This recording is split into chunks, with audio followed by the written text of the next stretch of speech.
Hi everyone, Stepan here. I'm going to continue the series on the Petrov defense or the Russian defense with the classical variation or the classical attack, which is also the main line of the Petrov. And I have to say before I start, this is one of the most heavily analyzed openings, and theory goes so deep that if you want to say that you are well prepared, you need to know about 25 or 30 moves in every variation, and there are more than 100 games in almost every variation at move 25. So very theoretical opening, and basically it wouldn't be wise to play it unless you know the theory. So I hope I'm going to at least be able to give you the main ideas for both sides and give you the basics of the variation. By the way, since it's now May 1st, I've finished my schedule until May 1st, which I published a while ago. And for now, I'm going to stop with the middle game videos. And I'm going to try to finish the E4 theory series.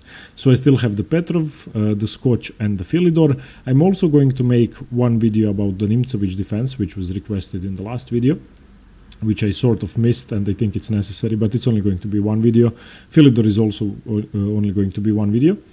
And after I have finished the E4 theory, then I'm going to start the D4 series finally. I'm going to start with the King's Indian, and then the Semislav will follow. After that, I'm not sure about the schedule, but I'm going to arrange the openings.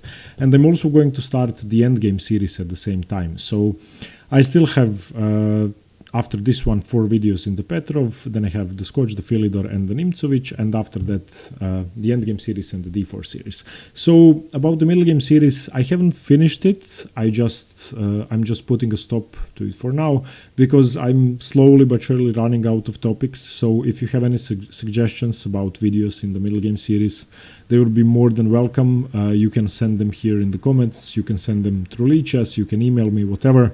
If you have a nice topic for the middle game series, please let me know. So okay, the classical variation of the Petrov. Let's get into the opening.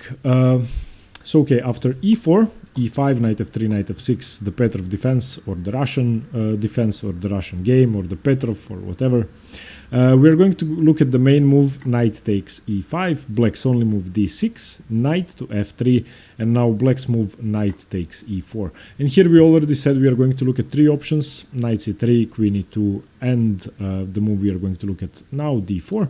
D4 is the main move, and that's the classical. After D4, White is basically expanding in the center and leaving the knight on E4 without harassing it. The other 2 moves, Knight C3 and Queen to E2, both attack the knight. So this is the most indirect move, and it sort of gives the most options to Black. Black here has one good move and one move which I wouldn't recommend, and the engine wouldn't recommend it either. But still, it might be a nice sideline to know to perhaps confuse your opponent. The main move is D5.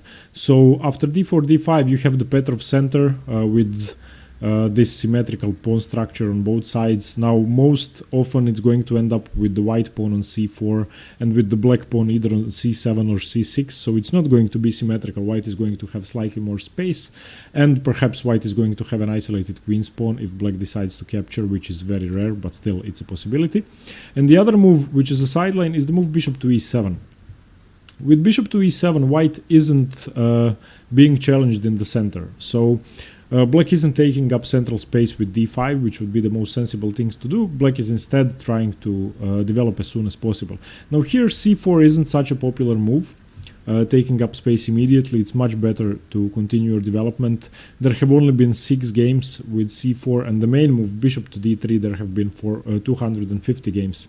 And let me just tell you that in this variation, white won 35% of the games, 58% of the games were drawn, and that leaves, what, 7% wins for black, which is just horrible. Even though there's a game between Anand and Carlsen in which Carlsen played this move, so what do I know? The game was drawn. Bishop to D3 is the main move, and after bishop to D3, Knight F6, the knight returns back. No need to protect the knight now, which you could have done the last move. Castles, H3, white plays H3 to stop bishop G4 and knight G4. Rook to e8, c4. White now does expand in the center, not really stopping d5 but making it harder to play. Knight bd7, knight c3 developing only after the pawn has moved. Knight f8 is the main move, coming into g6 and rook to e1. And this position is very favorable for white. According to the engines, it's more than +1.5, and I think it's, let me turn on the engine, look at the advantage, +1.5. I think it's more than understandable why. White has more space, all of white's pieces are free to move, both bishops have scope, while at the same time black's best minor piece, the bishop on c8, is yet to be developed, and it's staring at the h3 pawn. So black is going to have a rough time developing and creating any sort of initiative. Which is why, even though Magnus Carlsen played it and drew Anand, I wouldn't recommend the move bishop e7. It just accepts being slightly worse. Instead of that, d5 should be your move, and this expands in the center, takes up space, and basically equalizes the game. Now the position is fairly even, and it's really hard for white to gain anything if black doesn't go badly wrong. With the move d5, 28% of the games were won by white, 61% were drawn, so still not too many chances for black, but that's what you get with the Petrov. Let's continue. Bishop to d3 by white, knight c6. Bishop to d3 by white. And here we are going to look at two moves. These two moves are very different and both are extremely heavily analyzed. I actually want to, one of them is knight c6, one of them is bishop to d6. I want to look at bishop to d6 first because it's simpler. The main line is knight c6. So bishop d3, bishop d6. Bishop d6 leaves the option of c6 or c5, which is rare, doesn't develop the knight to c6, so obviously the c pawn can move. After both sides castle, white now plays c4 and black plays c6, which is impossible in the last variation because the knight is on c6. So this is, you could argue, more solid for black, but on the other hand, black has taken up a square for his knight on c6, and black is now lacking development. White is ahead in development. Here there are two moves, and both of them are theory up until move 20 or more. And I'm going to show you the variations, but what I would advise you to do, because there are more than 100 games in these variations, get any database. You could use Lichess, which is free, you could use ChessBase, whatever. Look at the games and see the conclusions. Now, the first move I would like to look at is queen to c2, which is the second most popular move, and here there have been 323 games with knight to a6, and they all featured the same series of moves. 35% won by white, 51 drawn, 14 by black. So pretty one-sided variation, and basically white is playing for two results. Knight a6, now a3 is played, stopping knight to b4. Bishop to g4 attacking the knight, and now the madness begins. This variation is forced, and you basically need to know it by heart. Knight e5 is played, bishop takes e5, d takes e5, knight a to c5, attacking the bishop, leaving these two pieces on pre, seemingly, because both the bishop and the knight can be attacked by f3. And white does play f3, but black has a move in mind. Knight takes d3, queen takes d3, and now knight c5 attacking the queen, queen to d4 attacking the bishop, knight to b3 attacking the rook, and now queen g4, knight a1. Now if you count the material, black has a knight, two rooks, and the queen, and white has a knight, a bishop, and the rook and the queen. So for the moment, black is the exchange up, but let's continue the variation. Bishop h6, g6, of course, white is able to win the exchange back. Bishop f8, queen f8, cd5, queen c5 check, king h1. Still theory, still a lot of games played on from this position. 10 games to be precise, with knight c2, which is the main move. All 10 games were drawn, so it seems to be a pretty drawing variation. Just let's look at it once again from the top. So knight takes e5, d6, knight f3, knight e4, d4, d5, bishop d3. We are looking at bishop d6 now. Castles, castles, c4, c6, and we were looking at the move queen to c2. Now, if you play the white pieces, you need to know the variation. If you play the black pieces, you need to know the variation. And I would say that the easier part, because I know this already, I could I could recite these moves because I've studied the variation in depth. The hard thing is to look at the bad moves your opponent can play, and there are tons of them. And even though they are not the best moves, they will confuse you and you will not know what to do. And in tricky positions like these, it's really hard to find the best variation on your own without spending too much time. So my advice to you would be look at the Queen C2 variation, take games and study them. There is a great game, Carlsen-Kramnik from 2011, which Carlsen won. Anand Caruana from 2018, which Anand won, so Caruana lost in the Petrov. Kasparov-Shirov from 2001, which Kasparov won. So basically white is winning a lot of games, and most of the highest rated games are one-sided, but still you are not, and I'm not on the level of Carlsen, Anand or Kasparov, so we won't be able to punish the bad moves quickly. So study those games, look at the bad moves played in those games and trying to find some more. It would take a year to show you all the variations here, so I'm not going to go too much in depth, but let's just look at the main variation once again. Knight a6, so a3 stopping knight b4. Bishop g4, knight e5. And now after knight e5, the possibility arose for f3, but black has his own ideas. Now in a real game, if you were black here, you would surely notice f3, but if you are unaware of the variation, you might go wrong. So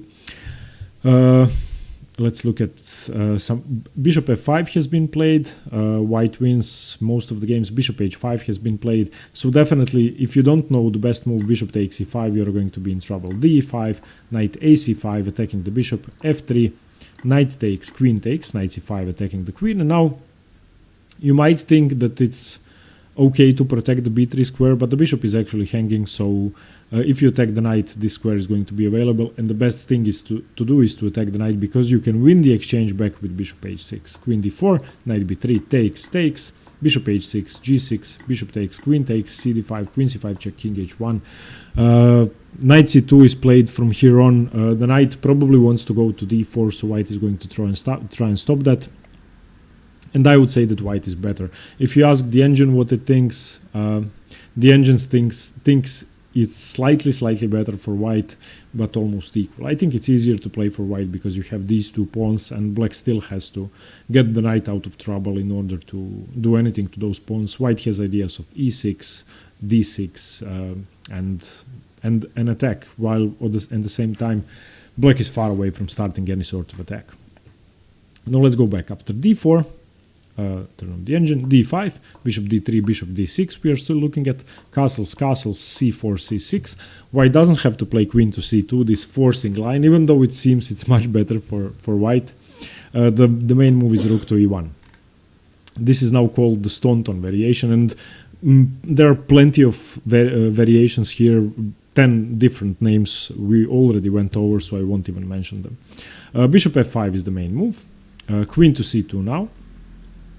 Challenging the bishop indirectly, knight a6 once again, a3 once again, but the difference is now that after bishop f5, black is able to play bishop to g6, c5, expanding, sort of getting an Alekhine structure with the pawns on c5 and d4, bishop to b8, knight to c3, and now f5, defending the knight.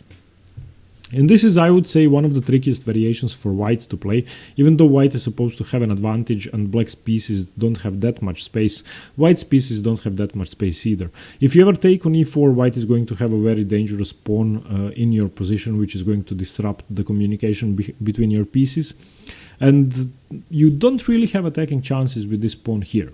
So knight e2 is the main move, coming into f4.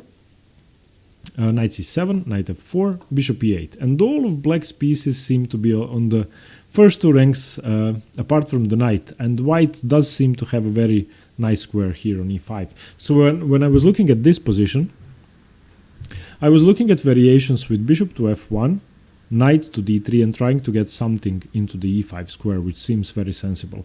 It's very hard for black to trade everything off because he only has one dark squared bishop, and it's really hard to get the knight anywhere near to challenging the e5 square. I mean, the knight would have to be on d7 or f7 or g6. So it's really hard to do that, in my opinion. And if you manage to get something into e5, you should have an advantage. However, the main move here is h4. Stopping g5, even though g5 seems fairly risky, a5, a4, queen to f6, queen to b3. And yeah, the position is very complex, I have to say. It's mind-boggling and it's really hard to grasp. It might surprise you that this position is actually in black's favor. 88% of the games were drawn, 13% of the games were won by black, so white doesn't win from this position. And the engine will tell you that it's equal or slightly better for black. So this variation I don't like for white, which is why I avoid the classical variation of the Petrov in general. So after d4, if you go for the classical, if white goes for the classical, if you are black, I would advise this variation: d5, bishop d3, bishop d6, castles, c4, c6. If white plays rook to e1, which is the main move, if you know everything, you should be better and you should have a better position. So bishop f5 is the move.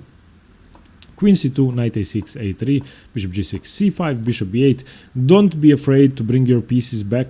Knight c3, f5, knight e2, knight c7, knight f4, bishop e8. And even though your pieces seem strange, this constellation of two pawns and knight in the center is very strong, and it's really hard for white to do anything. And it seems that black has a positional edge. The plan for white, one I already mentioned, bishop f1, knight d3, something into e5.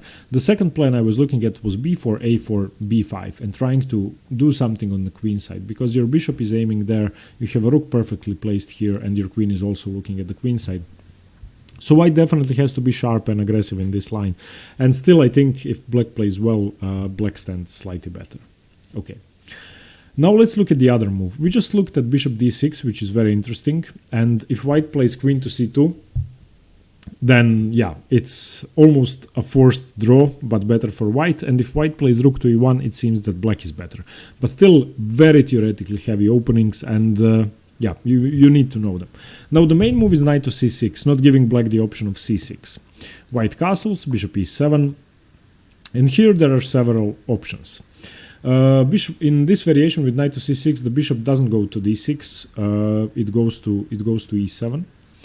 And now white can play several different moves. Two sidelines are knight b to d2 and knight to c3, which I don't really like. After knight b d2, knight takes, bishop g4, c3. White is sort of passive. I like the move c4 in the variation, and I like the fact that white takes space. So I think this is slightly too passive, and this pin is annoying, even though you do have two very nice bishops, much better than black's bishops that are staring at nothing. The second move after bishop to e7 is knight to c3, allowing black to double your pawns, which is something I don't like. So knight takes c3, b3, bishop g4, rook b1, rook b8, b6 would be a bad idea because of this pin. So we have doubled pawns. You can perhaps undouble them with c4 and taking on d5 later on, but still I think it's unnecessary. Still slightly better for white, two nice bishops and a pleasant position, but I wouldn't recommend these two variations. After castles, bishop e7, the two moves I think are best are rook e1 or c4. I think c4 is the best move, and it is the main move, so let's look at rook e1 first. After rook e1, you are still keeping the option of playing c3. Which is fine, but as I said, I think slightly passive. Bishop g4 is always going to be played by black.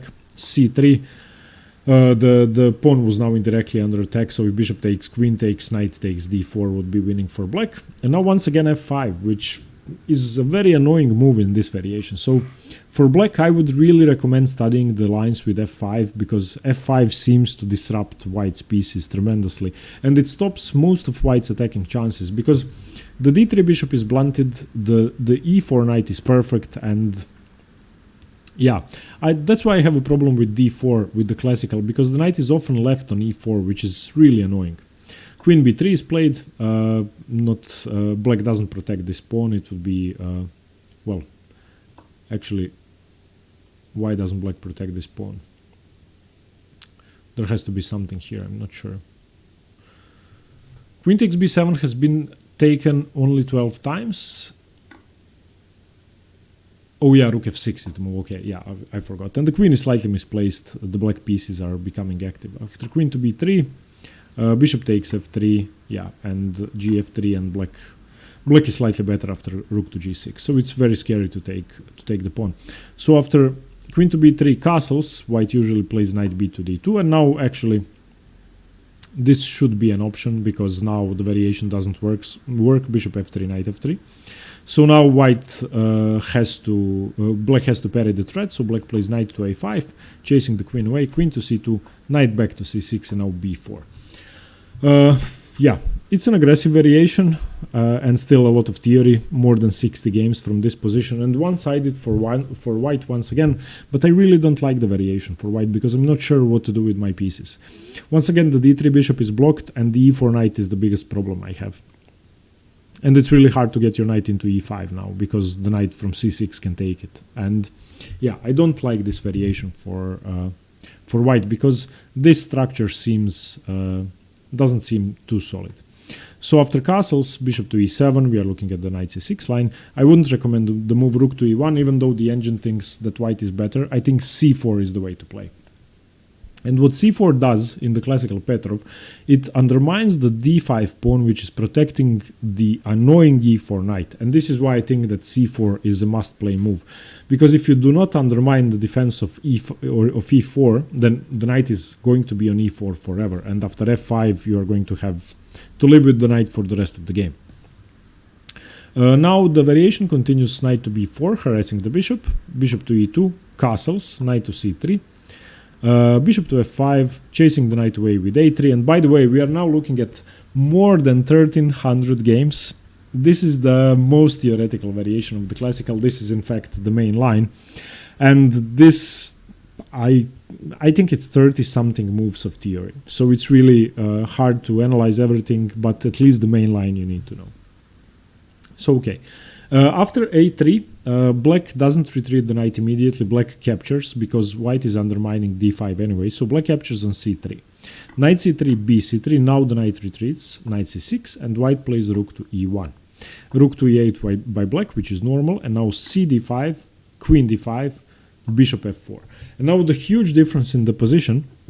Even though white has an isolated a pawn and the bad c3 pawn, which might become a weakness, and white also has a weak c4 square because it cannot be defended by the pawn. So if this bishop ever gets traded off, then knight a5, knight c4 could be a real problem for white. Even though white allowed that, white doesn't have to deal with the e4 knight, which is why I think that this variation is favorable for white. And all the pieces seem fine. Rook ac8 is the main move, believe it or not, and still more than 500 games.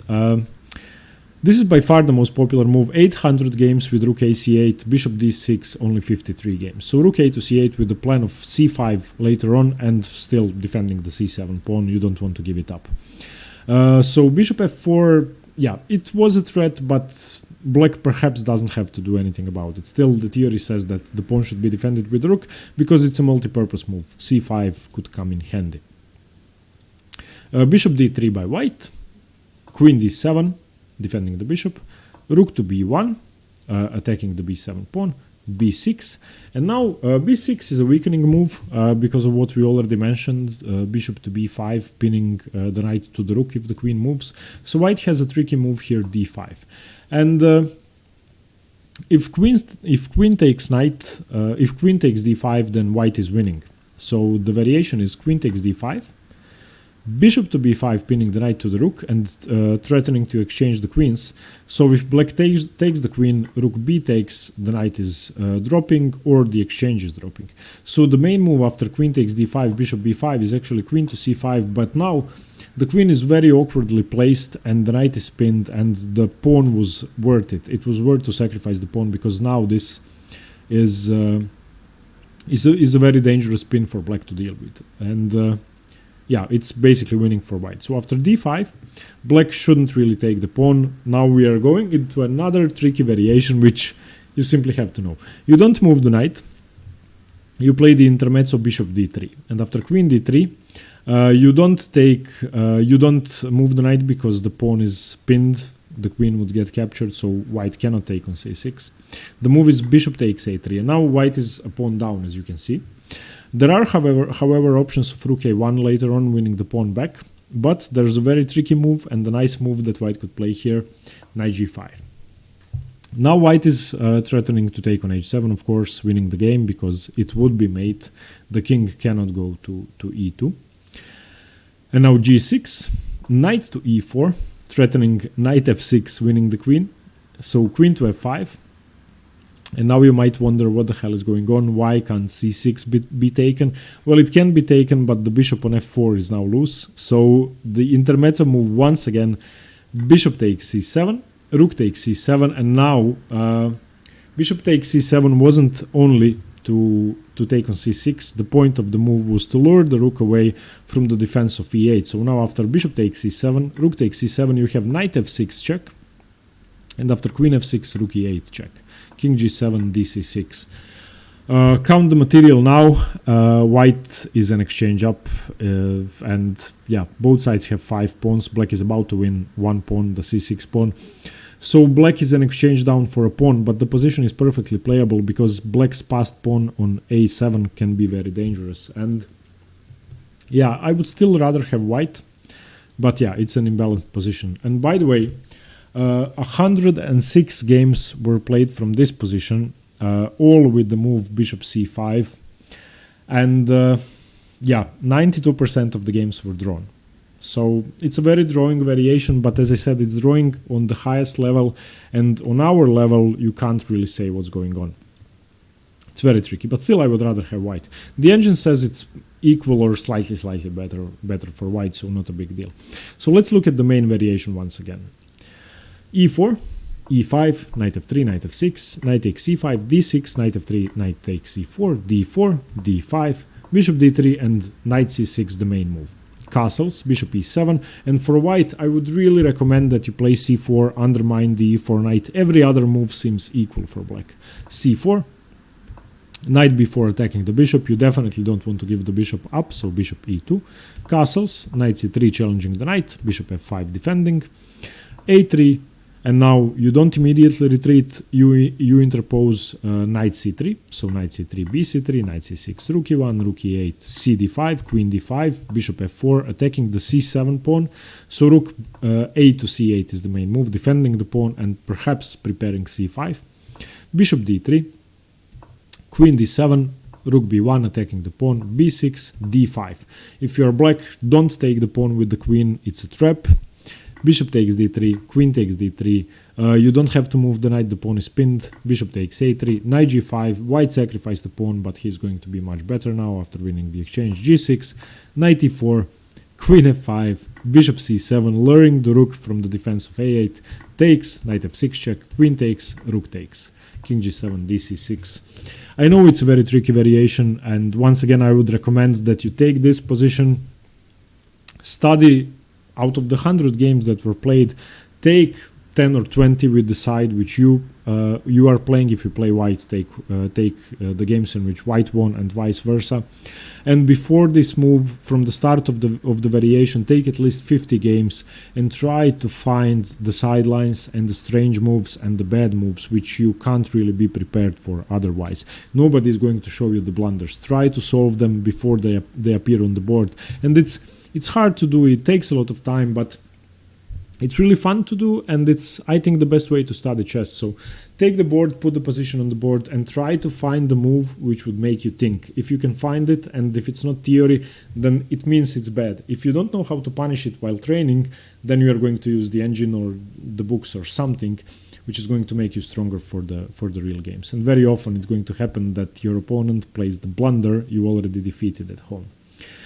Okay, thank you very much for watching. Thank you very much for the kind comments and for the support. I'm sorry if I'm not able to answer you immediately or answer all the comments. I have a very busy schedule at work lately, so I don't have too much time. Thank you anyway. Make sure you know that it's appreciated. And yeah, once again, let me know if you have any good middle game subjects. Thank you very much for watching. Stay tuned for more chess. See you later. Bye bye.